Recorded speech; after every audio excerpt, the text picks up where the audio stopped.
Rising happened in April 1916. 100 years ago, some people wanted Ireland to be free from English rule.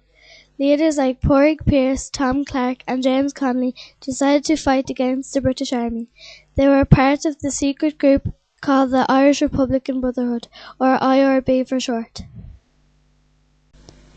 When the IRB were beginning the rising, they took over many buildings. These buildings included the GPO, the Four Courts, Boland's Mill, St. Stephen's Green, Jacob's Factory, and South Dublin Union. They failed to seize one though. Dublin Castle was the trickiest to take over. The proclamation was a call for Ireland to have its own government. Pádraig Pearse read out the proclamation at the GPO on Monday the 24th of April 1916. 7 people signed the proclamation. These people are P.H. Pearse, James Connolly, Thomas J. Clark, Thomas MacDonagh, Joseph Plunkett, Eamon Kent and Sean MacDiarmid. A young man handing copies of a proclamation to the crowd joked that it might be worth a few pence someday, and he was right. An original copy sold in 2008 for €360,000.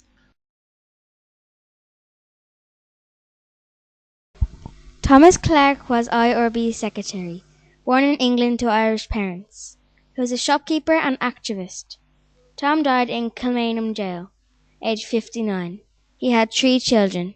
He was the oldest leader of the Rising. James Connolly was born in Scotland. He founded the Irish Labour Party and the Citizens' Army. He was a trade union leader. Connolly was also a commandant of the Dublin Brigade. Eamon Kent was one of the least known players of the Rising. He loved Irish music, language and dancing. Eamon Kent was an intellectual.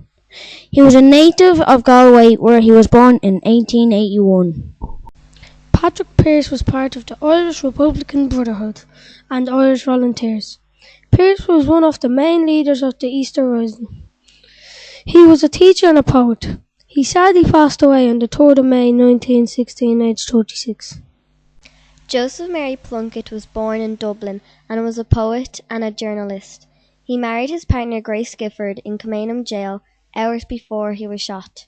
He was executed on 4th of May 1916. Sean MacDiarmid was one of the 7 main leaders of the Easter Rising. He helped organise as a member of the military committee of the IRB. Sean had a disease called polio and he had to walk with a walking cane. He was executed for his part in the Rising at the age of 33. Thomas MacDonagh was born the 1st of February 1878. In 1908, he joined the Irish Volunteers. He was one of the 7 leaders who signed the proclamation. He was executed by firing squad in 1916 at the age of 38.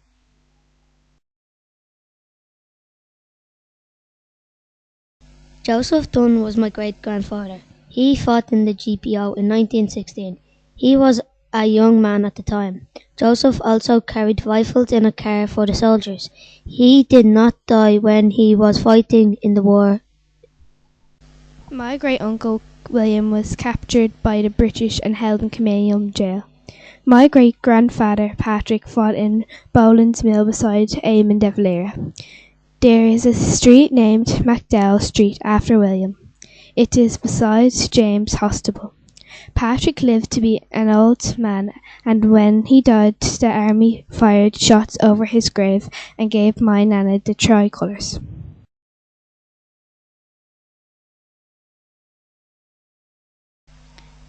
After her capture at City Hall on Easter Monday, she was held in Kilmainham jail. She tried to dig her way out with an iron spoon. She was deported to England and released at Christmas in 1916. There were 14 kids fighting in the 1916 Rising. 40 children were killed. A child was sometimes sent out by the rebels to see if the English would fire. When the GPO was attacked by rebels, 2 flags were raised on top of the building. Those flags were the tricoloured flag with green, white and orange, and the flag that said Irish Republic. The tricolour is still used as our national flag. The white in the middle is a symbol of peace.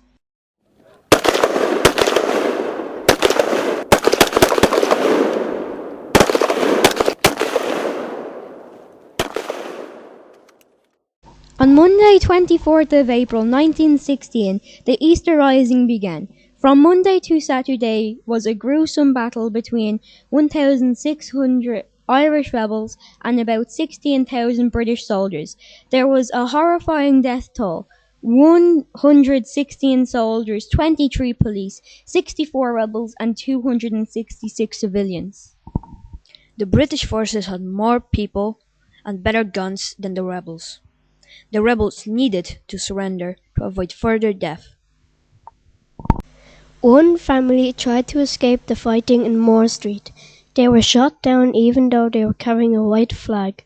When Pearse saw this, he decided to surrender. Some of the leaders wanted to continue the fight.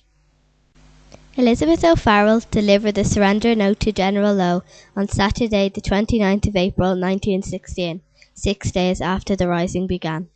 She sent several messages to let people fighting in other parts of the city know about the surrender. She spent some time in jail after the rising.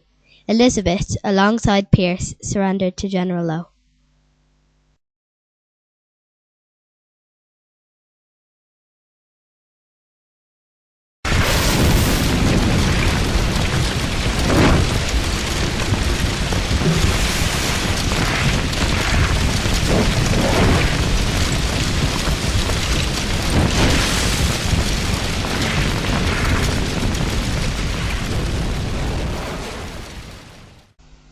Joseph Plunkett and Grace Gifford were planning to get married before the 1916 rising, but then Joseph got sent to Kilmainham jail, so they got married there.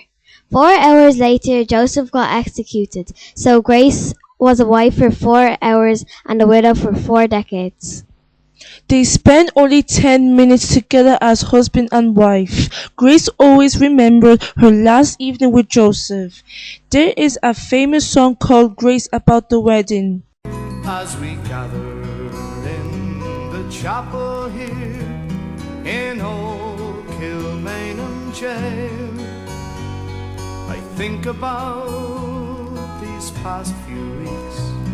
Oh, will they say we failed from our school days? They have told us we must yearn for liberty. Yet all I want in this dark place is to have you here with me. Oh, Grace, just hold me in your arms and let this moment linger. They'll take me out at dawn and I will die. There were 16 executions throughout the rising. More people supported the rebels after the executions. The first 15 were shot, but one, Roger Casement, was hanged. General Maxwell ordered the executions. Before Padraig Pearse was executed, he wrote a little poem to his mother. James Connolly's daughter, Nora Connolly, saw her father crying the night before he was executed. Connolly was shot in the ankle and in the shoulder while in the GPO and was probably going to die, but the firing squad still shot him while he was tied to a chair. After he was shot, many people were raging and joined the rebel side. Although the rebels lost their fight against the British Army in 1916, many Irish people decided to support them after the executions. 6 years later, after a bloody war, Ireland became an independent country.